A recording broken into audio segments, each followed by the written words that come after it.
gets introduced.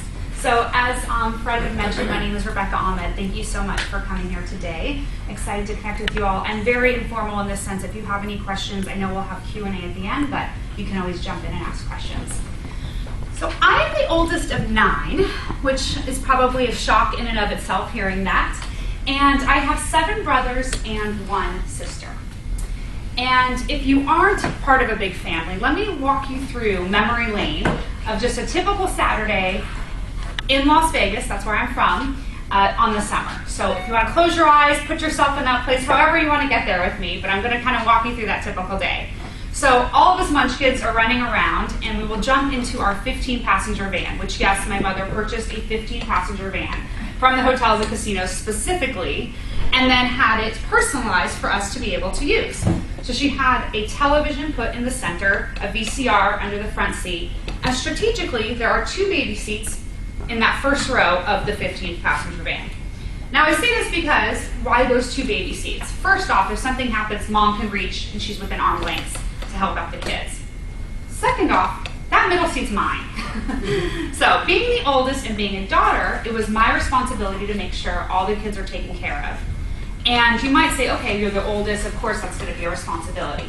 However, my sister came quite a few years later and had to assume the same responsibility.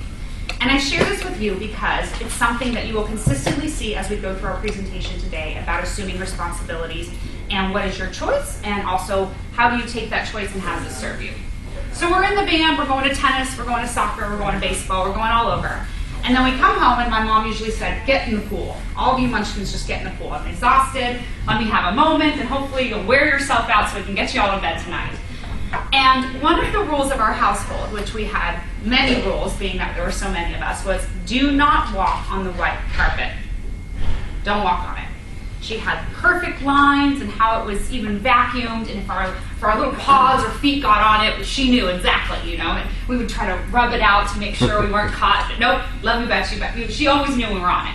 So the door between the pool and to get to the restroom inside, there's a gorgeous, fancy living room with white carpet. When you're wet and you just want to jump back in the pool, what do? You run across the white carpet so you don't get the tile all wet, and we get in trouble every single time. So my brothers decided, how can I avoid this white carpet issue? Well, being the boys that they were, they whipped down their pants, took out their penises, and watered all the trees in the backyard. They said, you know what? There you go, Mom. Not getting your carpet wet. Not doing that at all. I was like, oh, damn. That was easy. I'm going to do that. Obviously, strategically, I'm not a boy. I'm not able to whip it out as fast, but I figured, you know what? I can pop a squat, jump in the pool, no problem. So I learned, I said, Mom's happy, we'll do it. Jumped out, met with the boys, wet peeing. Well, shit, the response was not the same. My mom was not applauding my efficiencies. My mom was not applauding my strategic way of not getting the carpet wet. She said, there are different rules for boys and girls.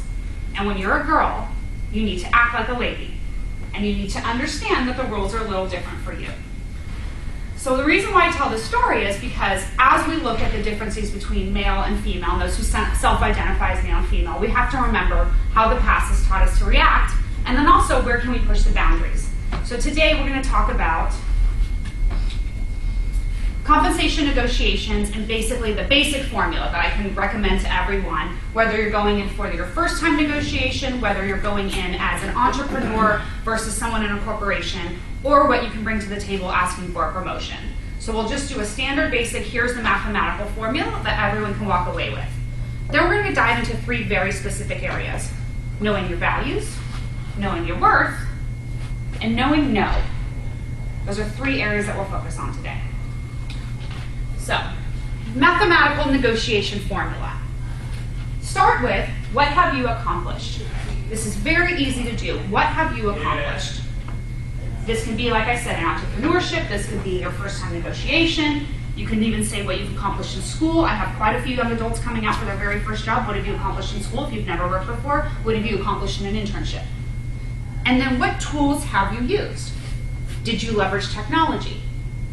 Did you leverage networking? What skills of yours or what tools did you use within that organization, within your school, to be able to accomplish what you accomplished? And then the third, how did it benefit the organization or your client? So when I think of that as an example, what comes to mind coming from HR and my background, I think, okay, I was able to automate workflows within an organization. So I was working at a Legion travel company. We had 6,000 team members. They're all over the United States. In order to make a transfer, they had a piece of paper. Nobody's at their desk. They wanted a wet signature. These pieces of paper were flying around the country. It was driving me bonkers. So what did I do? I leveraged our technology. We had UltiPro, an HRIS system, and we were able to say, you know what? Let's put in workflows. I worked with the tech team to do that. So now everything was automated.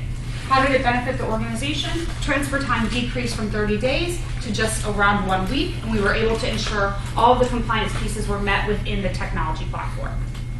How did this save the organization money? Well, it saved the organization when you're looking at 2 weeks of a position changing, you're looking at thousands of dollars, and I was able to show per position how we saved that money. That's exactly how you work the formula. It's pretty easy, and when you have, even if you're coming into an organization for the first time, you show how it applies to them. Even if you don't have that skill or that experience, again, you show how it works to them. This helps everyone kind of get in the same level and playing field. So when I think about, please come on in. When I think about those hotels and casinos, and I think about 16,000 team members, I want to let you know right now, hotels and casinos are not run on judgment, free will, and just good ideas. They're usually quite a few guidelines. But the goal is for everyone to know their roles, their rights, and their responsibilities. And when you have that, you can apply this method quite easily, and compensation inequalities really don't have to exist. So knowing your values. Good? Okay. Knowing your values. So when you know your values, you know what's important to you and you know what motivates you. Who here knows their values? You do? Okay, perfect. What is one of your values? Do you mind sharing with the group? Helping, basically doing something that helps the other people, the world. I have an example of when I ended up in a situation where I had a job offer where what I said was the only thing I agreed with them on was the metric system. Okay. They wanted the United States not to go to the metric system, okay, which I agreed with. But that was about the only thing but anyway, so I knew it was against my values. It may have been more money, but it was completely against my values. The organization showed me, but and it's not a big deal at the moment anyway. It wasn't at the time. Okay. So. Someone else raise their hand? Do you know their values? Perfect, right? Fairness. Fairness. Word. Yeah. People having enough information to make the right choices in a business transaction or other decisions. Okay. You like to ensure it's fair. It's something that you live by. It's something that motivates you. Yeah. Okay, perfect. So we think about values and how when you're starting to, understand values when you're very young, the way women and men, or those who, boys and girls, when they start identifying this, they start trying on values very differently. So usually when you look at a little boy, they're going to try on different values and see what they can push. So what my brothers were doing was saying, I'm going to try on this value, and I'm going to see how this works for me. And if it doesn't work for me, I'm going to try something else. But it's consistently looking in to say, what are my values and who am I? How do I want to live my life? Women naturally are community builders. Here, please come on in. And so our values instinctively, and you just said it. You said, I looked at serving others. We consistently, our first thing is to understand what are the values of everyone around us and how can we maneuver within their values. You see how it's a very different approach. Understanding yourself and what values you have versus understanding everyone else's values and how you can segue and work between those values. So what I recommend for people is to really know your values. And how you can do this, we have a values assessment on my website. There's values assessments out there if you want to take a look at what you're looking for. But when you define your 3 to 4 values, those 3 or 4 things that you live by that define yourself, you're able to say, I accept opportunities that align with my values. And for women, this is key because we have a harder time saying no. We have a harder time not accepting an offer or an opportunity or a question or an ask for help because we don't know our values intrinsically as strong. But when you're saying yes, to say, I accept everything that aligns with my values, it's very easy to say no to things that don't align with your values. So what I'd love for you to do is just take about 2 minutes each, partner up, and share one value with each other so you can kind of test your own values and see if this is an area of opportunity that you need for yourself. Sure. Can I ask you a question? Of course. I am interested in a job Okay. that in many ways seems a great fit for my background, my values, my interests, etc. But I went on Glassdoor and I read comments, some of which indicated that that's not really the way the organization operates. Okay. And what they're really doing is not high quality. It's just very profit oriented rather than knowledge oriented, etc. How would you deal with something like that? I would recommend asking.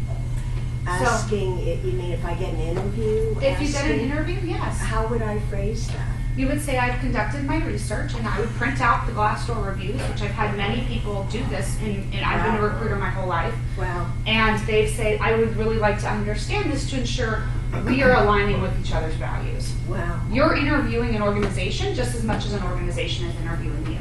So you don't think that's a deal breaker? No. That In fact, it's empowering. you've presented them with some negative feedback about themselves. Because you're coming from a place of curiosity. You're not saying, this is who you are. This is who you are. You're saying, help me understand these posts so I can better understand where the organization is going. And so I ensure that we both align with our values and we can work together. That's great. So it's the way you present it. It's okay to ask the question, but do it diplomatically. Absolutely, because you're asking a question, you're coming from a place of curiosity. Information, exactly. Not judgment. Exactly. So information versus judgment, absolutely. Thank you. You're welcome. All right, so I'm going to have you pair up for just a minute or two with each other and have one side share one value that you have and what that means to you. And then I'll have the other side share one of your values and what that means to you. And this is kind of what this looks like, just so you can get a picture. So my business partner and I, when we first started working together, one of my values is walk the talk. If I say I'm going to do something, I do it. And I also expect that of others, and I make sure to share that value. That was not one of her values. So one of the first things that we did, we were brainstorming all these ideas, or putting up all this stuff on the board, and when she was like, oh, I think that's awesome. For me, that was like green light, go. For her, that was, let's marinate on this, really like this idea, let's circle back around. So 2-3 days later, when I'm green light going, she's still marinating. We've got a big disconnect. So what I say is make sure you define what your values are, because what she looked at is, we're still talking about this and I'm going green light go, this is how we can ensure we work together. So the definition is also very, very key. So I'll give you guys just a minute or two to really connect and just kind of pair up. And we'll have one side start theirs, and then we'll flip over in about 2 minutes. I'll put a timer on, and you can share the other side. Because it's a good exercise for people, especially if their values are not very clearly defined. Sound good? And if anyone's audible, don't take it around. Here, I can share. Oh, there we go. That's how I can get So what did you learn from sharing with each other? There's always a takeaway when you get to interact with someone and really learn what they're coming from. What is one thing that someone learned by interacting with another person and learning their values? Any takeaways that you're like, ahas? But they were very similar. What was that? Very similar. It was very similar? Okay. Great. Well, I mean, if you work together, that's always great, or if you have a relationship, it's always nice to know how is someone's values aligning with yours, because you ensure you're on the same page. And I recommend doing this with anyone that you have in your communities, whether it's your family members, whether it's someone you work with, anyone that you're consistently interacting with, so you ensure that you're aligning with their values and they're aligning with yours, and it bodes for a lot fewer arguments, I would say, or misconfusions. All right, so the takeaway I would say for this one is accept opportunities that honor your values and understand how your values are serving you and how those opportunities are serving you. All right, know your worth. This is a big one here. So we're going to start out with, I'm sure everyone knows that statistics that when someone who self-identifies as male looks at a job description, they're looking for about 60% of the job description to resonate with them. If they can do 60% of that job, they will ask, usually statistically shown, for the highest compensation for that opportunity. When a woman looks at a job description, If she doesn't equal, or if she's not able to perform already 100% of that job description, she won't even apply. Why is that? Why is it that when a gentleman looks at a job description and looks at it as an opportunity to learn and to step into that possibility and create basically their own 40%, that women shy away from not knowing everything? It's a really hard statistic to look at, and it's something that we really need to understand. So we talk about different tools to make sure that you feel comfortable about compensation. So when I just said that statistic, I not only talked about the 60% versus 100%, I'm also talking about the compensation that someone asks for that position. So let's first look at that 60 to 100%. Why do you think that is? Why do you think that people have, or men have more comfort in a job that they don't know versus a woman needing to know it all? Men are goofy. I would have a flippant answer. Yeah. I think it's because when women do apply, they are held to a higher standard, and there is a double standard. I can speak for that personally. When people they say, well, you don't have this, this, and that, and you know, this, that, and the other were not things that were really, truly the essential part of that position, at least from my mind. And you know, it's something that I've done. And I said, so my response was exactly what you said, which is that, you know, I can already do most of this. My job, what I want to do is step into a position where I can learn. You know, why make a lateral move to something that you already know? That's boring, and it doesn't give you much room for growth. And that's what I said. And I guess they didn't like that answer. They didn't get the job, but that would be my perspective on that. Absolutely. And that's what I would recommend to everyone, is step into that possibility and talk about that growth. Talk about the opportunity to learn, because we're consistently growing and learning throughout our entire lifetime. So when you're stepping into something that you already know, you might be looking to perfect it, but where's the opportunity to grow? Where's the opportunity to really define something on your own terms? And what you found out is that there was a misalignment of values. Exactly. It came full circle. Absolutely. Absolutely. So yeah, step into that growth, make sure that it does align with your values, and you take it as an opportunity to be fearful, to fail. And so this is the other thought, or the other piece that really comes to mind, is the relationship that we have with money. So you look at historically, when did women really start working, and when did actual laws come into place about compensation and equalities? Not until the 1960s. And the reason why women started working, even in the first place, if we just look at the United States, usually it's because of different wars that were going on. Hold down the fort, we need to make money. It was a security blanket. So it's looked at very, very different. The relationship with money, security versus risk, is very, very different for men and women. And the comfort level around security and risk. So when a woman looks at that job description at 100%, she knows the security blanket's on, I can do this role, and I can succeed in this role. When a gentleman looks at the job, it's a 60%, I'm willing to take the risk and bet on myself all day long, because I know my worth. I know I'll figure it out. But doesn't the employer require certain things? I mean, you can't say, well, I have most of what you're looking for, but I don't have X and Y. Why can't you say that? Because they will be interviewing a lot of other candidates who have everything. Are they? Maybe. Statistically showing they're not. They're hiring someone who only has 60% of the job requirements. No, that says that 60%, tell me if I'm right, I thought what it meant was 60% of men will apply. Correct, but when you have more applications from any gender, from any person, any demographic, you're going to have higher statistics of being hired. That's natural numbers, right? It's a numbers game. So if you have 100 people looking at this job, and if more people are coming, from male and saying, okay, I look at that job and 60% resonates with me, you have 70 applications from male and only 30 women apply because they can do all 100, the numbers game, you're not going to get hired. You're going to have more men applying for that job.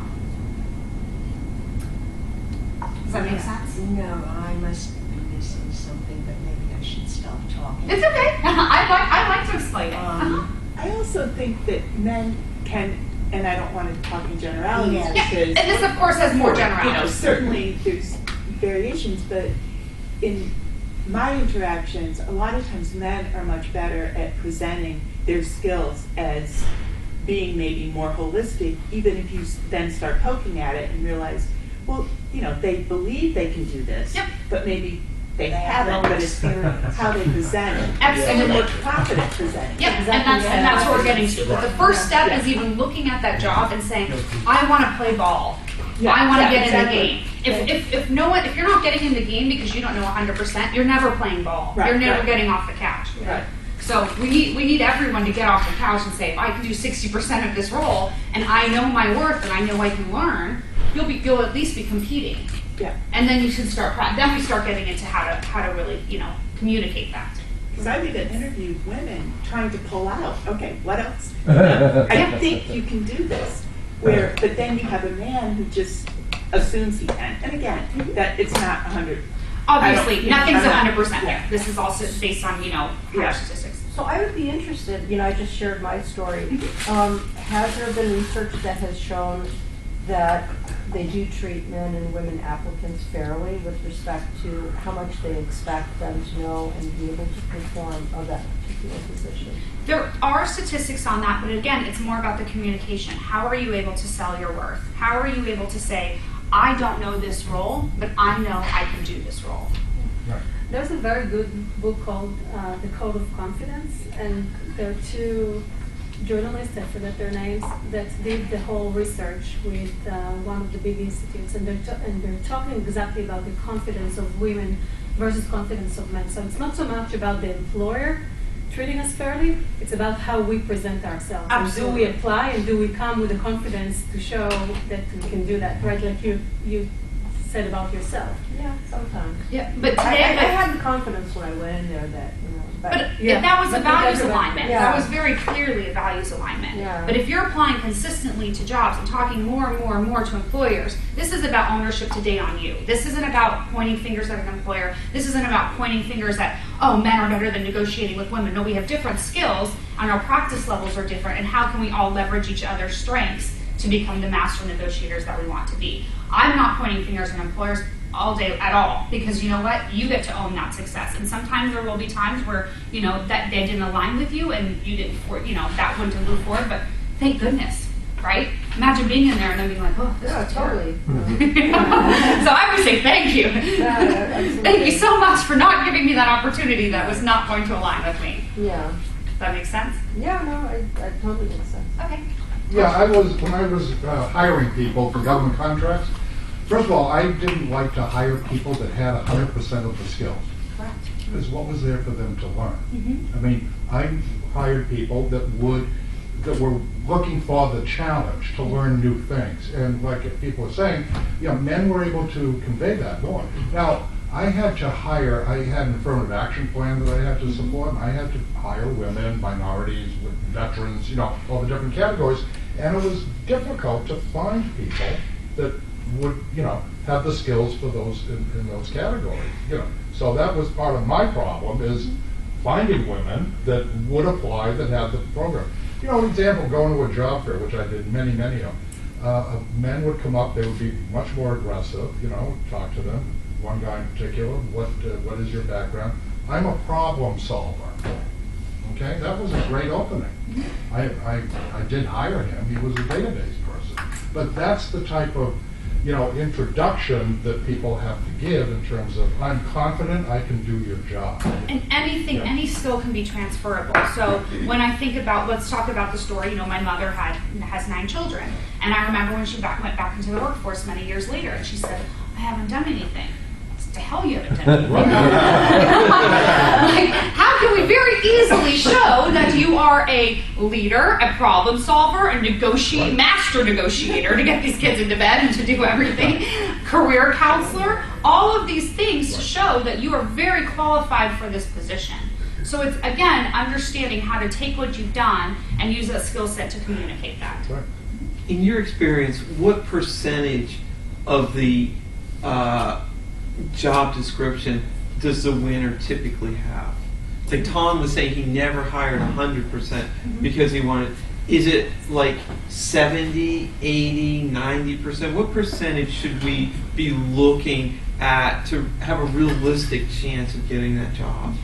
The reason why I can't give you an exact number is because this differentiates very much company to company. So Right. progressive organizations that are looking for people who do not have the standard experience will take somebody who has no experience. I had 0 experience in commercial real estate and was hired. Now it took 13 interviews and 13 times for me to explain why I would be a great candidate for that and explain how my HR skills translated. But I was able to do it because they were looking for someone outside of the industry. Now, if they say, I'm really looking for someone inside the industry, and you don't get that until you have your first interview, it'll be different. And if there's basic like tech skills, requirements for the job in terms of especially those, if you need a law degree or whatever that might be, Yeah. that's a little different. There's a lot less wiggle room. But in terms of experience, that first, talk to your organization, look at the reviews on Glassdoor, look at their LinkedIn, where are their people coming from? That's one of the first things I do when I'm looking for a job is who else in that organization has a unique background that's not cookie cutter for that position. And I think my point is that usually when you're looking at a job description, they'll have a required Correct. and a preference. Mm-hmm. If it's required and you don't have it, move on. But if it's a preference, give yourself a shot. I would even say if it's required, don't move on because they don't audit their job descriptions. Nobody likes job descriptions. Hiring managers hate them. HR hates them. We post them. Nobody likes them. We don't update them enough. So even the required, even the required. And usually the job description is created because of compensation requirements. So you create a job description and you have to put certain things required just to be able to get a market data range based on the rules of compensation. So even if the hiring manager has no care about it, it'll be in that job description. So that's why I tell even employers, create a video, do other things to attract candidates that you're looking for because that job description sucks. And no one likes it. All right, and this is very valuable information for those of us looking for jobs because this is critical because, like you said, you don't want to take yourself out of the game. Don't take yourself out of the game. Don't If take it excites you, apply. Apply all day long. Right. And tell them why it excites you. Right. Yeah. Because it's that enthusiasm that's going to probably win out more than anything else, right? Yeah. And every rule, every requirement is still a guideline. Everything is now a guideline. And you get to decide. An employer can say no. Okay, no problem. You just said no. But why not even play ball? That's right. Why never get out there? Go to the other 13 or other 12 companies and get that job. Yeah, go apply. I say apply to every single thing that interests you and excites you. If you get an opportunity to speak with them, then you can share. And I like that because you're saying that you like.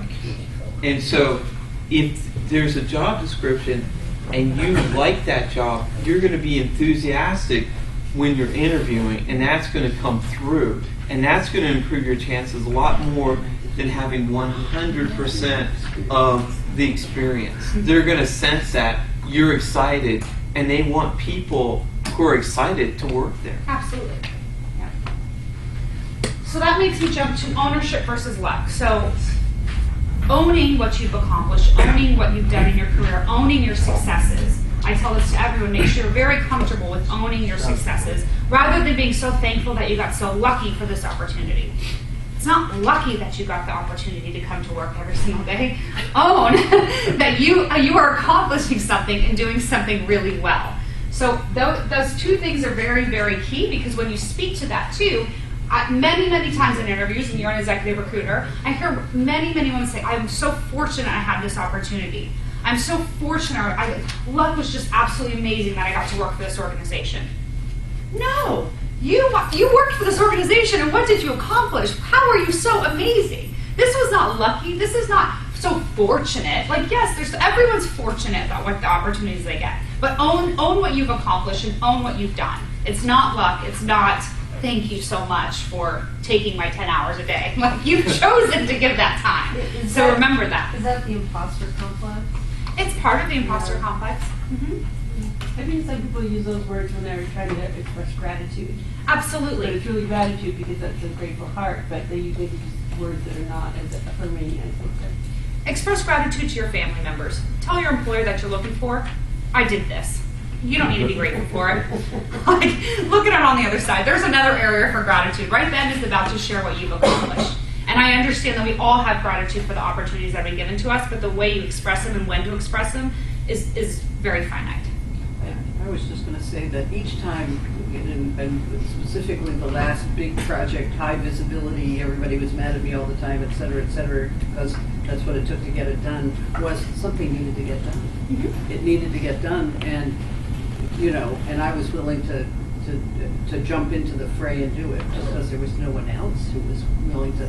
But I think that's the point. It's not so much lucky. There was a need. There was a need, and you decided to step into it. Yeah. But it's very easy to say, what a grateful opportunity that no one else wanted this job, Right. and I stepped into it. When really, you stepped into something no one else wanted. I Say totally, it. yeah, exactly. It was desperate. They were desperate, and I was willing to do it. But, you know, it was, I walked around for a while going, this is the last high visibility, high politically sensitive, highly this, that, and the other thing that I really want to do. But, you know, I probably will do it again because I'm inclined to do stuff like that. But, you know, in the end, everybody was happy, but you wouldn't have known that, you know, as we went along. Absolutely. Because it was very politically sensitive. So. And then my last piece on this is there's no such thing as free lunch, and I've learned this now in commercial real estate because you eat what you kill, and it's very different coming from a corporate setting where you have a salary. And so when I'm asking for someone for assistance, or they're calling me now that they know I'm an HR expert, my boss always says, why are you answering those consistently? Why are you offering to help all the time? And I said, oh, because it's just so much in my nature. He said, there's no such thing as a free lunch. And always remember that, Rebecca. He's like, it's the greatest thing about capitalism is commercial real estate, and also some of the harshest things about capitalism. But there's no such thing as a free lunch. And if you are offering your help, and you can do this always, but remember that people are thinking a little bit differently. And do the same for yourself. If you're consistently seeing yourself give something out and you're not asking in return, remember it's a balance. It's a balance, and you're also, you know, giving people the opportunity to ask and support you and help you. So it's always a two-way street.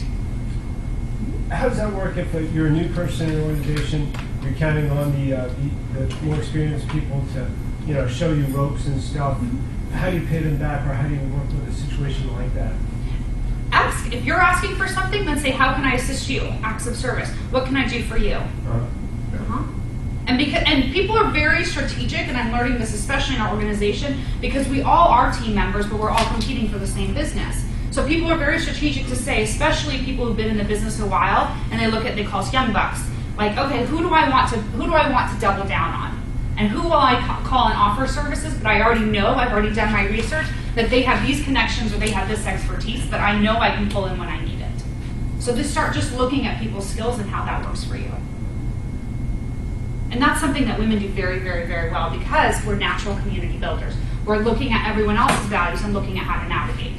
So I always tell gentlemen, learn from women in that sense, because when they're moving pawns around, they're usually doing it quite strategically. All right. I guess one more about the ownership versus luck Of course. topic. I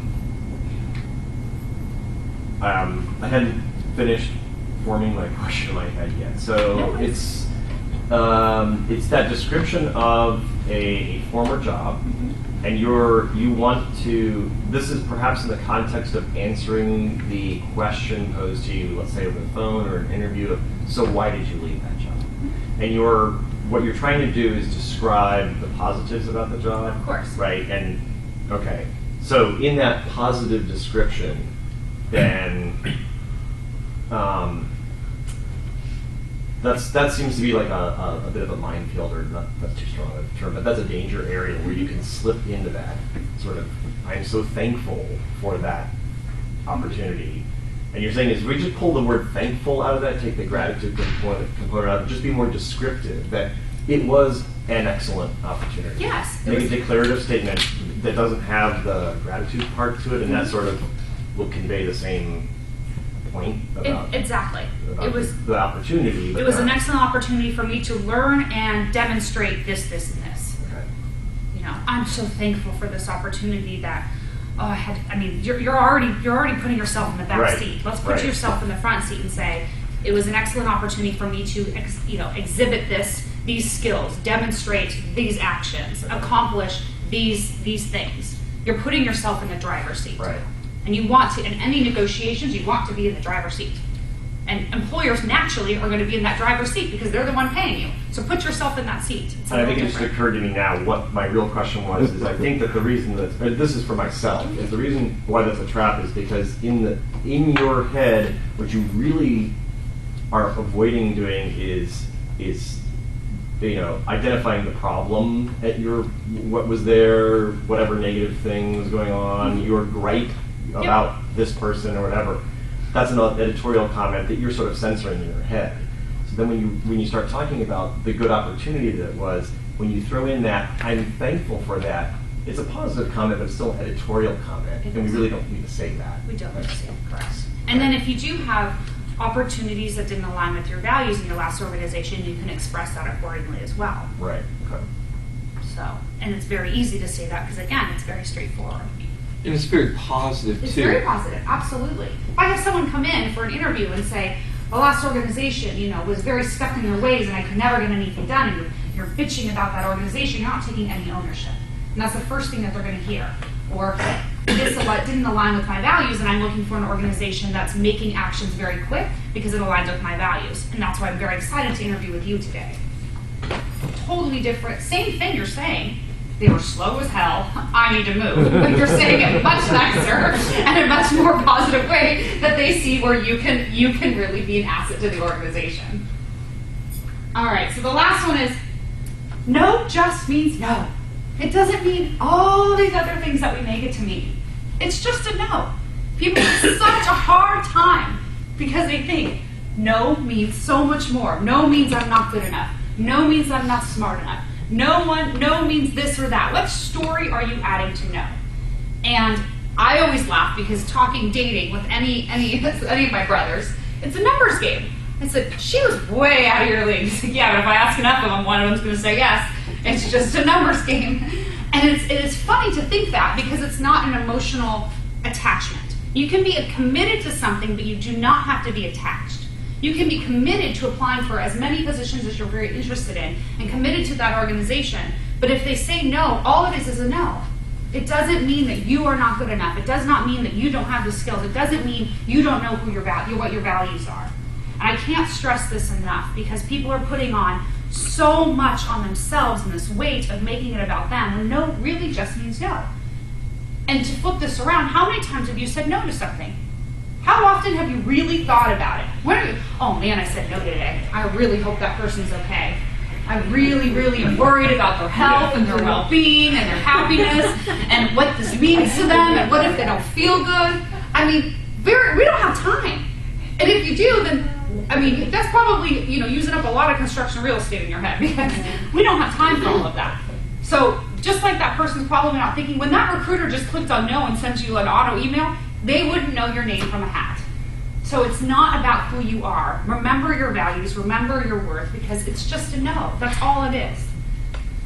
And Women Don't Ask is an amazing book by Linda Babcock and Sarah Lasher. And this is what I was talking about, playing ball and getting on the field. Because when people are so afraid of that answer no, and they have fear and failure, they don't go up and play.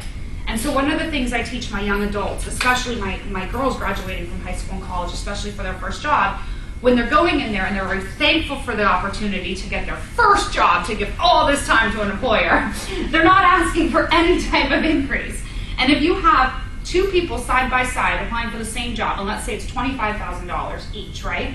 And one person negotiates $30,000 for that job because they're looking at the job and saying, oh my gosh, all this time away from my family, my friends, like I'm going to be able to give them all of this. And the other person's so thankful they have that opportunity and can't wait to show what they do. That $5,000 might seem like, okay, it's a little bit of money, but it's not crazy. But the percentage is like a tail that follows you. And if you look at, even if you're not even looking at promotions, 3% every single year, by the time they're both 65 years old, one's making around $97,000, one's making around $79,000. You might also be thinking, it's money, but it's not crazy. But if you aggregate and add up all of that money for all of those years, you're looking around $365,000, give or take, in the difference of what this one person has made just by a 3% increase every year. That's a house. That's so many things that you could have been doing with money just by your initial negotiation. So go for it, because you are not, you don't have to say no to yourself before an employer says no to you. You don't have to say no to yourself before a client says no to you. Let them do that. Push those limits. What my brothers did in the very beginning when I was talking about that story is they said, Mom will yell at us if she doesn't want us to do that, and we know we can't do that. But they tried it. I never would have tried it. If you're never going to go and try it, then how do you know what the real no is if you say no to yourself before? So that's a big takeaway I have for today. This is a really great example too. So Sheryl Sandberg was giving a speech in Facebook, and she said 2 more questions. And she's, it's all lit up so you can't really see who's in the audience, right? She said, I'll take 2 more questions. And all these people raise their hands, and she calls on the 2 people. Many people put their hands down. She continued to answer all those questions with their hands up. And after the speech, she went back to her office, and a girl came up to her at Facebook and said, can I talk to you for a second? She said, sure, how did you feel about today's speech? And she said, I learned not to put my hand down. Because you said 2 more questions, and all the girls in the audience put their hands down after those 2 more questions, after you selected those 2. The boys all kept their hands up, because they said, you know what, it's up to her not to call on me. It's up to her to say no and say I've had enough questions. So stop putting it in the sense of you're saying no to yourself when you have an opportunity. Let that person who's driving, let them say no. Let them not select you. But you are a yes. You know your value, you know your worth, and push those limits, because why not? Why not? Does that make sense? Okay, great. So just to kind of wrap up everything before we go to Q&A, a couple takeaways.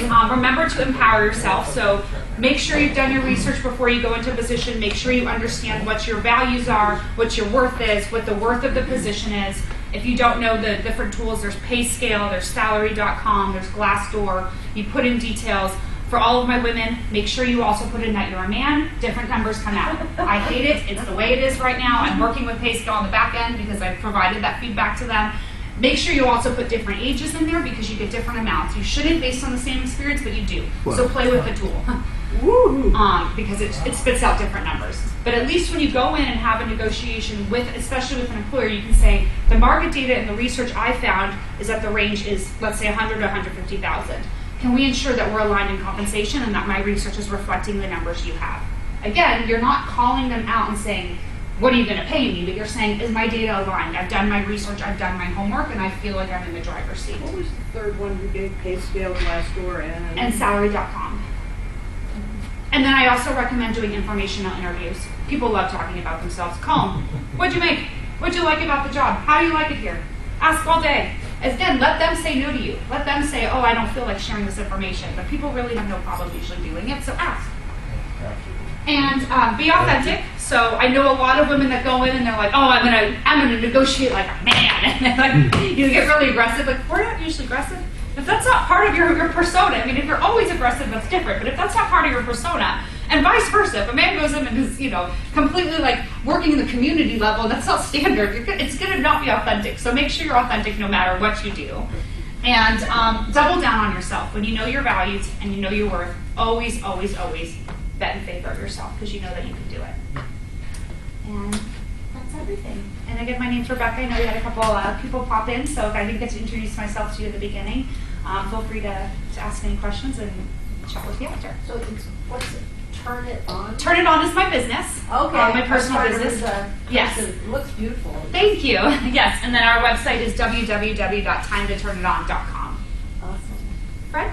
Yeah, I had a question about, I've heard a lot of takeaways that are more towards women and what women are maybe could do better. What about men? Do you have any takeaways from men? Yes. What are we doing wrong? So, and apologies if those didn't come through. So understanding the values of everyone around you and understanding that community and that network that you're able to create that women naturally do is so key, because what you're able to do as a leader is to really ensure that your organization is moving forward. You're really able to show what the value of your team is. And women do that so well. They honor everyone on their team and honor a lot of their community people around them much more before themselves. But what they're able to do is make bigger moves long run, because they're able to see a community of people follow. A community of people really exceed. So men are more... They're more individualistic, they're more focused. Yeah. They know their values first because they're so focused on themselves, which is absolutely great. But now start interacting that with all of those around you so that you're networking and able to leverage that as a team. Does that make sense? Yeah. Yes, I just want to make comment. Massachusetts has recognized the salary discrepancies between men and women, and they've taken some actions with that. Several years ago, the mayor's office, I believe, in Boston, put together a program for women professionals on how to negotiate for better salaries. It's been very, very effective. Also, I believe, at the beginning of this past year, it is against the law, so to speak, to ask a person their salary in a job interview.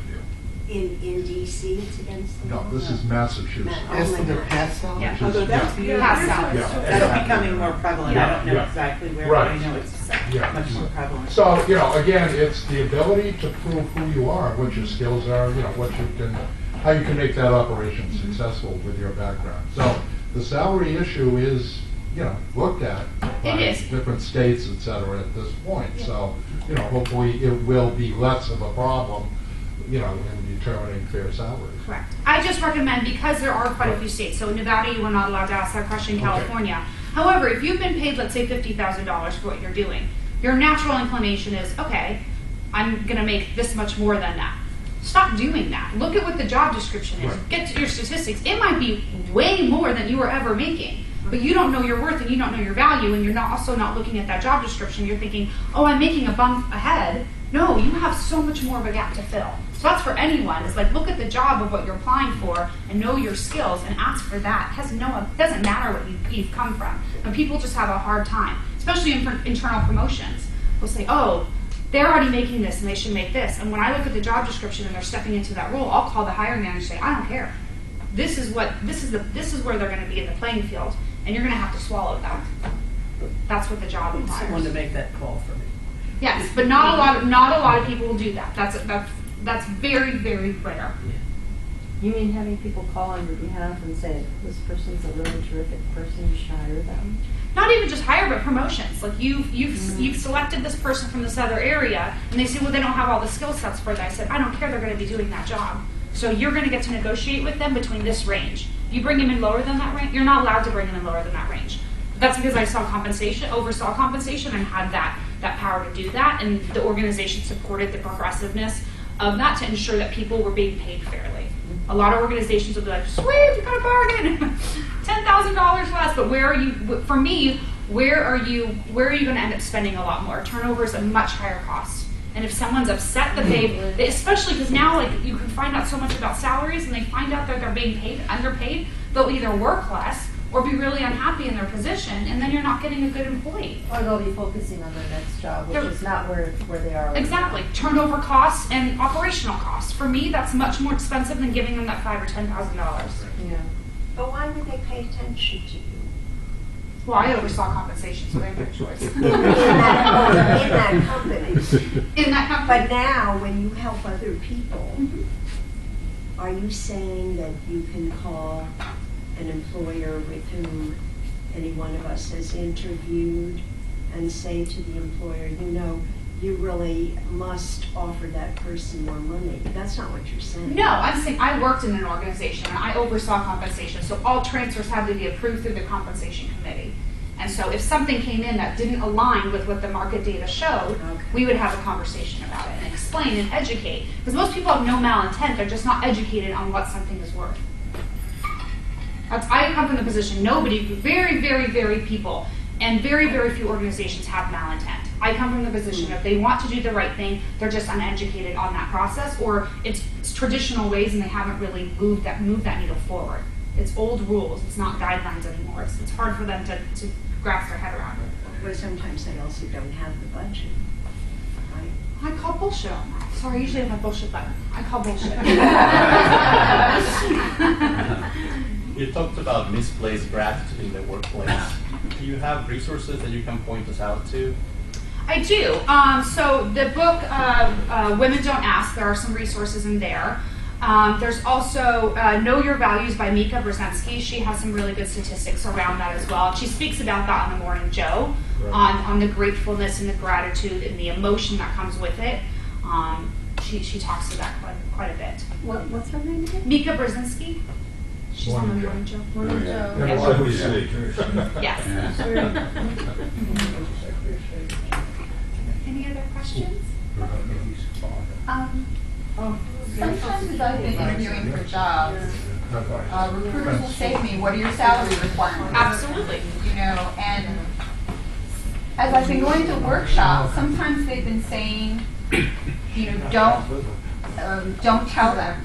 They're like, shoot it back to them. Say, well, could you share with me what the salary is for budgeting for this position? And, you know, that's what I'll often do.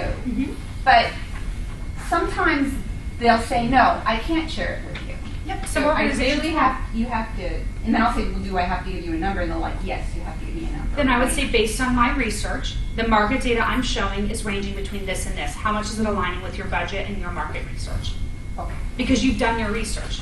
You've made sure that you know your numbers. I always recommend asking that first question too, because depending on the organization, for instance, especially with IT positions, they're running at such a high market data because they're having such a hard time finding that job. You don't know that. You're looking at the mid-range, they're looking at the high range. So I always recommend first asking that question. What compensation do you have? Now, if they don't answer that, then and if they say, I need a number from you, I would say, based on my research, I'm seeing a range of this to this. How much is it aligning with you?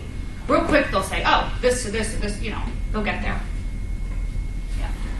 I haven't been to your website yet. You said you have information like a value survey on your website. I do have a values assessment on there. Would it be anything like a Myers-Briggs or completely different? Right? Completely different. Completely different. Yeah. So I recommend lots of assessments too. Is, you know, your personal development and growth is always, you know, something that I recommend. But a values assessment, when I coach with any of my clients, the first two things we do are a values assessment and then an energy leadership assessment, which is unique to IPEC because it's understanding how your energy, how you react to everyday situations and at what level of energy, and then how do you react to situations under stress and to move those needles. Yeah, going back to her question, comment about asking for salary, I would always ask the question, first of all, are you interviewing with other companies? If the answer was yes, and that person was somebody that I really was interested in, then that next question pretty much is, what are your salary expectations? Knowing what they are, I can fight for that salary expectation. So, you know, you have to understand in a way why the company is asking that question. Absolutely. So, yeah. But put yourself in that driver's seat. If someone tells you such a low salary, a couple of things are going to come to mind, especially as an executive recruiter like himself. He's going to say, do they not know their worth, or are they not as good at that job? That's your first thing, especially if it's completely lower than what the position entails, because he has the salary information. You're thinking, oh, they may not. Or, well, they don't know, but we already tested them, so we're getting a bargain. You know? And I tell everyone too, like the more you ask for any type of discounts in life consistently. Like my young adult girls, it's so funny. I'm like, you go ask 10% on your shoes. You ask every single thing you can do every day, because the more you're asking in general, the more comfortable you get with asking, whether it's something silly or something bigger. But it no longer becomes this like fear of no, fear of failure, fear of, you know, like what if I don't get it? Who cares? Stop being so attached to it. That's just a no.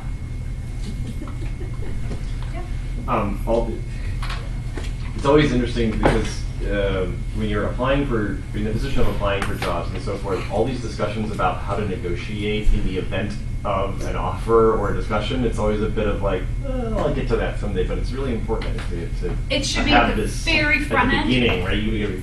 So if you come to an impasse, let's say on salary, what are good things? How hard can you push, or what are some things you could push for, like for benefits or for other forms of compensation? I don't know if it's a publicly traded company, options. Oh, this is like my fun spot. Other things, what are the soft spots that you, as a perspective, if you've come to some kind of an impasse, or there's a little mismatch, not a huge gap, but it's not quite getting there on the compensation, what do you think are the best things to throw in? Absolutely. So I have an entire webinar on this because I believe that compensation needs to change in general, and compensation is just not in the form of money. Right. And being on the West Coast, and he'll know from Silicon Valley, we started getting really crazy asks, but it became really, really fun because we could get creative. So I want to bring my dog to work. I want to wear jeans. I want to have laundry service here that you pay for. I want a golf membership. I want a tennis membership. I want a babysitter. I want my hair done every 2 weeks. The gambit. Now I know this is unique in DC because since I've come to this market, I've usually gotten like deer in the headlights. But I'm like on the West Coast, it's becoming more and more prevalent, and it's becoming this entire compensation package.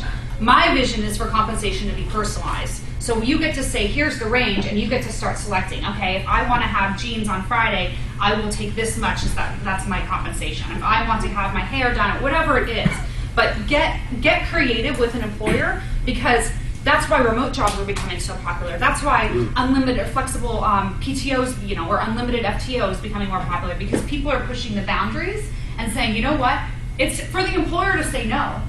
My brother's asked for his dog to be in the office for the last 2 years, and he got a yes now. But he's asked every single time. He says, I know one of the times they'll say yes, and they know it's something that's important to me, and when I get to where they see my value, they'll end up saying yes. So if it's important, just keep asking, keep asking, keep asking. This is quite a long time ago now, but I stunned an employer and requested an extra week of leave and got it. Absolutely. Ask it. This is a long time ago, but they were blown away, I have to say. But they said yes. You have another time? Well, I want to thank you Of course. for a wonderful Yeah. presentation. I hope everybody enjoyed Yeah. themselves. Very much so.